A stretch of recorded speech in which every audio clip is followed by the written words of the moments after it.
চারপাশে প্রচুর মানুষের সাথে দেখা হবে, অনেক ভিড় ঠেলে এগোতে হবে, অনেক রকম কথা কানে আসবে। শুধু আপনাকে যেটা করতে হবে সেটা হলো ইগনোর। জীবনে কিছু মানুষ আবর্জনা ছড়াতে আসবে, তাদেরকে আগাছার মতো উপড়ে ফেলে দিতে হবে। লাইফ আপনার, বাউন্ডারিও আপনাকেই সেট করতে হবে। নেগেটিভিটি যেখানে দেখবেন, সাথে সাথে সেখান থেকে দূরে সরিয়ে নেবেন নিজেকে। শুনতে খারাপ লাগলেও আপনার কাছের অনেক মানুষ আপনাকে খারাপ দেখতে চায়। তারা চায় সহানুভূতি নামক মলমের তলে একটু কাটা ঘায়ে নুন ছেটাতে। আপনি সিম্পলি সেই সুযোগটাই দেবেন না। অযথা তর্কে যাবেন না, বোঝাতে যাবার কোনো প্রয়োজন নেই।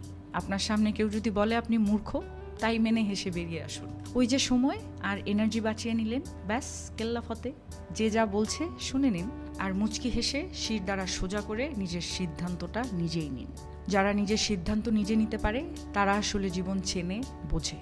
আপনাকে নিয়ে যখন বাকিরা সমালোচনা করতে ব্যস্ত থাকবে, আপনি ঠিক সেই সময়ে গাছ লাগান, ঘুরে আসুন, রং তুলি নিয়ে মনের মতো ক্যানভাস সাজান, বাড়ি গোছান, গল্প পড়ুন, পারলে আরও দুটো সাহিত্য পড়ে নিন, নিজের পুরনো ফটো দেখুন, ব্যাডমিন্টন খেলুন, ছবি তুলুন, চা খেতে বেরিয়ে পড়ুন, নামাজ পড়ুন, পুজো করুন। মোট কথা, তাদের কথায় রিয়্যাক্ট করবেন না একদমই। যা বলছে বলুক, আপনার কানে এলেও ফেলে দিন।